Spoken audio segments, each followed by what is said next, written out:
Hello students, I hope you doing well. So आज मैं आपके लिए बहुत ही खास वीडियो लेकर आया हूं। कई बच्चों के बहुत दिन से कमेंट्स आ रहे थे कि सर प्लीज आप हमारी हेल्प कीजिए, क्योंकि बोर्ड्स एग्जाम ऑलमोस्ट खत्म हो चुके हैं, बट हमें नहीं समझ आ रहा है कि हम कैसे सीयूईटी की प्रिपरेशन करें और लास्ट 45 डेज रह गए हैं। तो उसी लिए बेटा आपके लिए बहुत ही खास वीडियो लेकर आया हूं मैं। तो चलिए शुरू करते हैं। एंड हाँ, एक और चीज मैं बताऊं, जब मैं वीडियो रिकॉर्ड कर रहा हूं तो बेटा लास्ट 24 आपकी सीयूटी फॉर्म फिल करने की डेट है।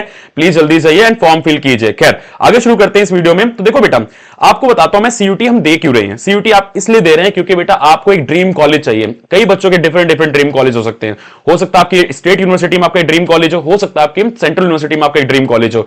मोस्टली बच्चे टारगेट करते हैं आपके दिल्ली यूनिवर्सिटी या फिर आपके टारगेट करते हैं बीएचयूज, और भी बहुत सारे प्राइवेट यूनिवर्सिटीज हैं जो इसके अंडर आती हैं। खैर, तो बेटा ये हमारा एक मेन जो चैलेंज है, और चैलेंज क्या है कि सीयूटी देने का सबसे बड़ा चैलेंज क्या है कि बेटा पहली चीज क्या है कि ये हमारा गेटवे बनता है टॉप यूनिवर्सिटी का। दूसरा, ये बेटा कॉम्पिटिटिव एग्जाम है, तो यानी यहां पे आप ऐसे ही नहीं कूद सकते एग्जाम में, यानी you need a good strategy before entering any exam, right. So उसके बाद फीलिंग ओवरवेल्म, जी हाँ बिल्कुल सही, आपके अंदर एक डर सा होगा। बेटा आप अकेले नहीं हो, बहुत सारे बच्चे ऐसे हैं जो इस अभी करंटली सिचुएशन से गुजर रहे हैं। क्यों? क्योंकि अभी तक उनका जो मोड था वो क्या था बेटा, वो था उनका बोर्ड वाला मोड। ठीक है, यानी उन्होंने पूरा अपना एक बोर्ड वाला पूरा वो उस मोड में एक्टिव थे। लेकिन अब क्या है, अचानक से क्या हो, बोर्ड खत्म हो गए हैं। अब क्या, बच्चों को समझ नहीं आ रहा है, उनको लग रहा है सर अभी तक हमारी प्रिपरेशन नहीं हुई, क्या होगा। तो बेटा मैं आपके साथ एक क्लियर रोड मैप शेयर करने वाला हूं कि हम कैसे एक सही तरीके से, एक सही गाइडेंस से हम कैसे अपने पूरे एक सीयूटी एग्जाम को क्रैक कर सकते हैं, वो भी एक स्मार्ट वर्क के साथ। जो आपके साथ क्या है बेटा, एक कंप्लीट मैं 45 डेज का एक गेम प्लान, यानी 45 डेज का एक विनिंग स्ट्रेटजी शेयर करने वाला हूं।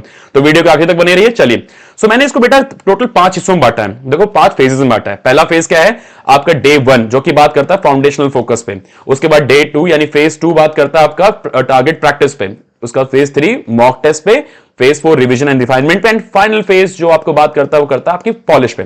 खैर बिना किसी देरी के थोड़ा सा और ब्रेक डाउन करता हूं, चलिए देखते हैं इसको। सो देखो बेटा, आपको करना क्या है, स्टेप बाय स्टेप बता रहा हूं मैं आपको। 1 से लेकर 7 दिन, यानी पहले एक हफ्ते क्या करना है, आपको सिलेबस देखना है, आपको रिव्यू करना है कि आता क्या है सीयूटी में। कई बच्चे पता है क्या करते हैं, बस ऐसे ही आंख बंद करते हैं, कुछ भी उठा लेते हैं, रैंडम से पढ़ने लगते। नहीं बेटा, बिफोर एंटरिंग एनी, आपको देखो बेटा किसी भी एग्जाम में एंटर करने से पहले समझो कि वो है क्या।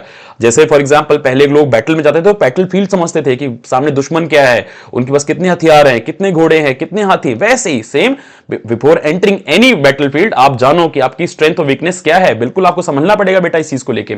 उसके बाद एनालिसिस, आपको एग्जाम जो है बेटा वो पूरा आपको समझना पड़ेगा कि आपका पूरा जो एग्जाम है वो आता कहां से है। क्या आपको ज्यादा सब्जेक्टिव एग्जाम आता है या ऑब्जेक्टिव एग्जाम है, सब कुछ आपको बेसिक समझना पड़ेगा। और आपको देखना पड़ेगा पिछले 5 साल में कहां कहां से एग्जाम उठ के आया है। उसके बाद आपको कोर कॉन्सेप्ट की रिवीजन करनी है बेटा, बिल्कुल सही। अगर आपके कॉन्सेप्ट्स क्लियर नहीं है तो बेटा आपकी सिंपल सी बात है, अगर आपकी फाउंडेशन ही क्लियर नहीं है तो आप कुछ भी कर लो, आपकी एक बिल्डिंग बहुत अच्छी नहीं बनेगी। ठीक है, और बनेगी तो कैसी, कमजोर सी। यानी सिंपल सी बात, हमें फोकस करना हमारे कोर कॉन्सेप्ट पे। उसके बाद फोकस ऑन स्ट्रॉन्गर सब्जेक्ट। जी हाँ बेटा, जितना हो सके कोशिश ये करो नया कुछ मत उठाओ, जितना भी हो सके वो पुराना वो उठाओ जो आपने ऑलरेडी पढ़ा है, जिसमें आपका कोर स्ट्रॉन्ग है। बिल्कुल सही, यूज मोस्टली एनसीईआरटीज उठाओ, क्योंकि बेटा सीयूईटी जो है आपको पता है सभी को आपको डोमेन देना है बेटा, है ना। तो डोमेन के लिए आपको एनसीईआरटीज आपके लिए बेस्ट रहेंगी। ठीक है, अलॉन्ग विद दैट आप एड्रेस करो आपका वीक एरिया क्या है। जी हाँ, आप अपने फियर को कॉन्कर करो। कई बच्चे होते हैं जिनको लगता है नहीं यार ये मुझसे नहीं होगा, लेकिन बट यू हैव ऑलरेडी बेटा 45 डेज में दुनिया यहां से वहां हो जाती है। उसके बाद बेटा उस वीकनेस को टैकल करो, और कई सारे वीडियोस है मैं आपके साथ अभी शेयर करूंगा, कई सारे आपके टॉपिक्स मैं आपको दूंगा, और बहुत सारी चीजें ओवर द पीरियड टाइम में डालता रहूंगा इस चैनल के ऊपर। और अलॉन्ग विद दैट हमारी आईएमएस की टीम जो है बेटा बैठी हुई आपकी हेल्प करने के लिए। कभी भी आपको लगे कोई हेल्प चाहिए, any time you can just call on the given number, मैं आपके साथ आगे शेयर कर दूंगा। खैर उसका बेटा प्लानिंग एंड प्रायोरिटाइज, बेटा एक प्रॉपर तरीके से प्लान करो। आप देखो कि आपको बेसिकली क्या है ना, रैंडम आप कुछ भी ऐसा ना करो जो बहुत रैंडम हो बेटा, कि जितना रैंडम करोगे उतना आपका टाइम वेस्ट होगा, उतना ही आप अपने जो गोल्स है वो दूर होते जाओगे। Create a good study schedule, ऐसा स्टडी शेड्यूल तैयार करो जो अचीवेबल हो, रियलिस्टिक हो। ये ना हो जैसे हम लोग करते नहीं थे 9th-10th में, हमने बचपन में बनाते थे, कुछ भी बना देते थे रैंडम सा। बेटा वैसा नहीं, एक ऐसा जिसमें जितना आप पढ़ सको उतना बनाओ। उसके बाद अगर मैं बात करूं बेटा फेज 2 की, तो टारगेट एंड प्रैक्टिस, बेटा सब्जेक्ट वाइज फोकस रखना है हमें। ठीक है, डाइव इनटू ईच सब्जेक्ट, ऐसा नहीं करना। फॉर एग्जांपल अगर लेट सपोज मैं कॉमर्स वाले बच्चा है कोई, तो उसने क्या लिया होगा बेटा, मैथ्स या फिर अकाउंट्स, उसका इको, बिजनेस, बीएसटी। ठीक है, और इंग्लिश तो आपकी लैंग्वेज है ही, है ना। ठीक है बेटा, ये आपके जो सब्जेक्ट्स है बेटा इन पे फोकस रखना। Along with that GT general test हम नहीं भूल सकते बेटा, यानी जनरल एप्टीट्यूड टेस्ट, बेटा इन पांचों चीजों को हम नहीं भूल सकते, इस पे बकायदा हमें पांचों चीजों को फोकस करना है, ठीक है बेटा। खैर उसके बाद क्या है बेटा, डेडिकेट करो 2 से 3 दिन पर सब्जेक्ट। बिल्कुल सही बेटा, जितना ज्यादा अपने आप को डेडिकेट करोगे 2 से 3 दिन पर सब्जेक्ट, उतना ही ज्यादा आपके साथ आपके अंदर का जो डर है, आपके अंदर का जो फियर है वो खत्म होगा।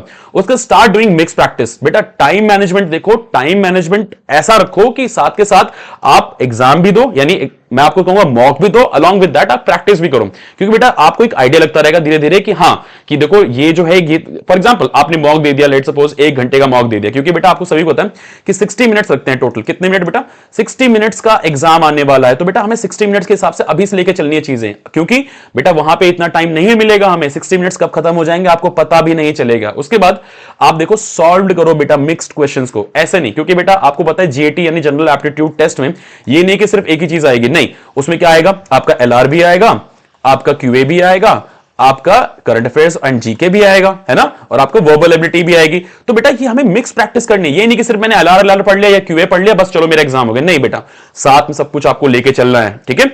उसके बाद अगर मैं बात करूं फेज 3 की, तो बेटा मॉक टेस्ट मैराथन आपको ये बिल्कुल करना है, क्योंकि जितना ज्यादा अपने आप को आप उस एग्जाम से जोड़ोगे, जितना ज्यादा आप मॉक प्रैक्टिस करोगे, उतना ही ज्यादा आपके अंदर का जो डर है वो खत्म होता जाएगा।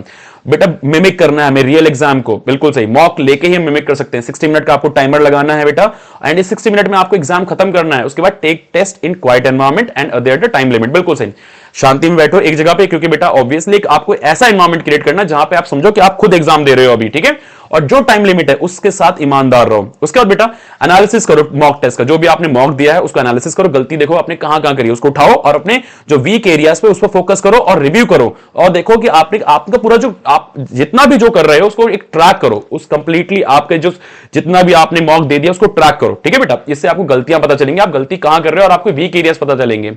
उसका अगर मैं बात करूं बेटा रिवीजन एंड रिफाइनमेंट, ये है फेज 4, जो कि आपके नेक्स्ट 36 से 42 डेज में आपका शुरू हो जाएगा। अब इसमें क्या करना है बेटा, रीइंफोर्स की कॉन्सेप्ट, आपको दोबारा से बेटा फोकस करना है, आपको दोबारा चीजें उठानी है, आपको दोबारा सब्जेक्ट वाइज चीजें उठानी है, एंड दोबारा से आपको चीजें पढ़नी है, क्योंकि बेटा अगेन गलती क्या करते हैं हम बच्चे, गलती ये करते हैं कि एक बार हम पीछे जो है पढ़ते जाते हैं और अब पीछे का जो है भूलते जाते हैं, आगे पढ़ रहे हैं पीछे भूल रहे हैं। तो इससे क्या हो रहा है बेटा, हमारा जो कंप्लीट एक कह सकते हो ना कि ओवरऑल जो हमारा एक रिवीजन होना चाहिए वो होता नहीं है। तो बेटा जो आपने पढ़ा उसको वीक में एक बार जरूर रिवाइज करो, इससे आपको बहुत हेल्प होगी, ठीक है।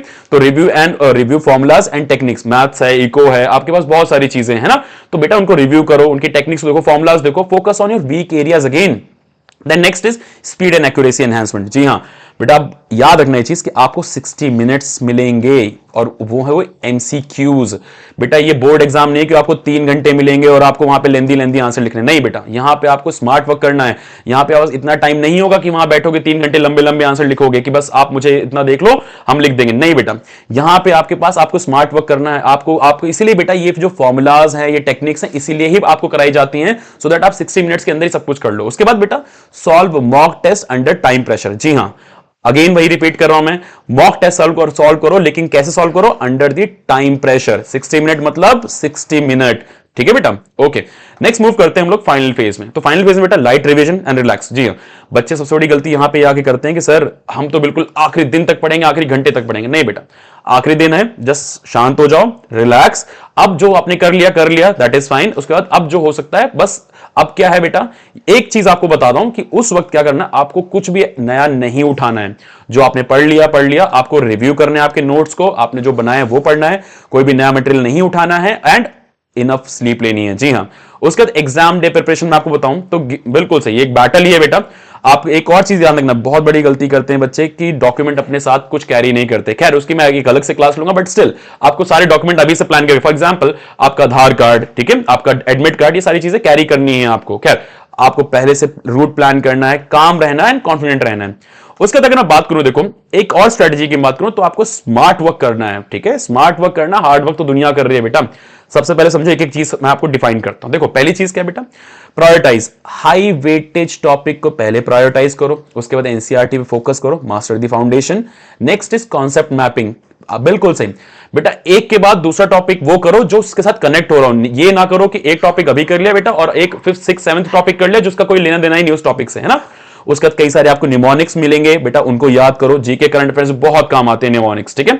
उसके बाद आपको पास्ट पेपर, जी हां, आपको पीवाईक्यू जितना हो सके उतना सॉल्व करना है, क्योंकि बेटा जो आपको बताऊं मैं, एनटीए जो है उसको बहुत पसंद है पिछले साल के क्वेश्चन उठा को देना, तो बहुत सारे क्वेश्चन उठा के देते रहते, तो आपको पीवाईक्यू पे बहुत फोकस रखना है।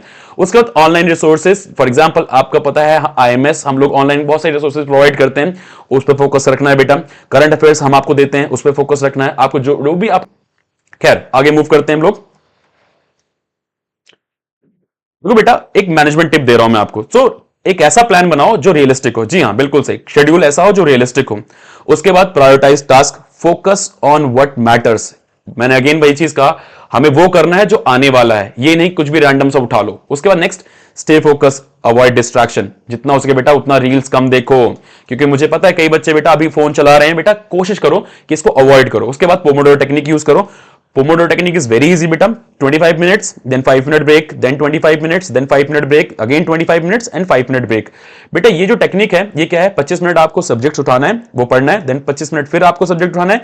तो बेटा ये जो 25 मिनट प्लस 5 मिनट ब्रेक 25, ये बेटा आपको बहुत ज्यादा हेल्प करने वाली है और बहुत ज्यादा आप गोल अपना अचीव कर लोगे, वो भी इस टेक्निक को यूज करके। उसके बाद टाइम योरसेल्फ, प्रैक्टिस एफिशिएंटली, बेटा जितना ज्यादा हो सके उतना आप मॉक दो, और जितना ज्यादा हो सके उतना ज्यादा कोशिश करो कि आप उसको एफिशिएंटली सॉल्व करो।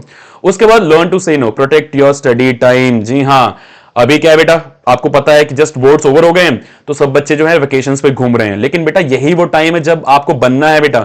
ये वो टाइम है जो कई बच्चे वेकेशंस में घूमेंगे, लेकिन आपको वेकेशंस में नहीं जाना है, आपको बेटा अपना जो है फोकस नहीं गंवाना है, इस वक्त बिल्कुल फोकस रहना है। जो बच्चा अभी फोकस हो जाएगा बेटा, उसका एक ड्रीम कॉलेज उसके पास रहेगा। खैर आगे देखते हैं बेटा, ना अचीविंग योर ड्रीम कॉलेज, अगर मैं आपको बताऊं तो एक चीज ध्यान रखना, पहले से आपको पता होना चाहिए कि अगर आपका स्कोर जो है, यानी सीयूटी का जो स्कोर है, कौन सा कॉलेज कितना लेता है, ठीक है, आपको पहले से ही पता होना चाहिए। क्योंकि बेटा आपको अगर एसआरसीसी लेना है, सेंट स्टीफेंस लेना है, तो बेटा आपका जो टारगेट होगा वो अराउंड 781 आउट ऑफ 800 ही होना चाहिए, क्योंकि बेटा इससे कम एडमिशन नहीं मिलता है, और मिलेगा भी तो आपको मनचाहा कोर्स नहीं मिलेगा। तो ये एक बेसिक रिक्वायरमेंट है बेटा, ठीक है।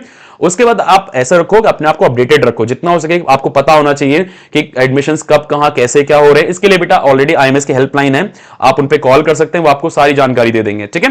प्रिपेयर फॉर काउंसलिंग वो सब हम बाद में बात करेंगे, जितना हो सके खुद में बिलीव रखा। एंड द लास्ट कोट जो मेरी तरफ से, you have the potential to achieve your dreams, stay focused, stay positive and never give up. जो मैं हमेशा हर बच्चों को कहता हूं बेटा, आपके लिए भी कह रहा हूं, तो हमेशा याद रखना, स्टे फोकस्ड रहो, स्टे पॉजिटिव एंड कभी भी गिव अप मत करो। खैर अगर आपके कोई सवाल है, कोई क्वेश्चन है, प्लीज कमेंट सेक्शन में लिखो। एंड हाँ, आपको कोई भी मतलब है, अगर आपके कोई सवाल है, क्वेश्चन है, प्लीज कमेंट सेक्शन में लिखिए, ठीक है। And thank you for watching this video, thank you.